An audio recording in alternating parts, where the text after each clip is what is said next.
നിങ്ങളിത് കാണണം കൂട്ടുകാരെ. ഞാനിന്നാണെങ്കിൽ ഒരു ഉച്ചമയക്കമൊക്കെ കഴിഞ്ഞിറങ്ങി വെളിയിലോട്ട് വന്നപ്പോൾ എൻ്റെ ചങ്ക് തകർന്നു പോയി. സത്യം പറഞ്ഞ് ഈ കാഴ്ച കണ്ടിട്ട് എന്തോ ചെയ്യണമെന്ന് എനിക്കറിയില്ല. അത്രയധികം കരയണോ എന്തോ വേണമെന്നറിയത്തില്ല. ഈ കാഴ്ച കണ്ട് എൻ്റെ ചങ്ക് സത്യം പറഞ്ഞാൽ തകർന്നു പോയി. അമ്മാതിരി ഒരു കാഴ്ചയായിരുന്നു. പേടിച്ച് ഞാൻ ഓടി വന്ന് നോക്കിയത്.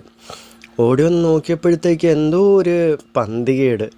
അങ്ങനെ ഞാനിങ്ങനെ ചുമ്മാ അതൊന്ന് പേര് വിളിച്ചേ. അപ്പോൾ ഉള്ള കാഴ്ച ഇപ്പം കാണാം. ഓക്കെ,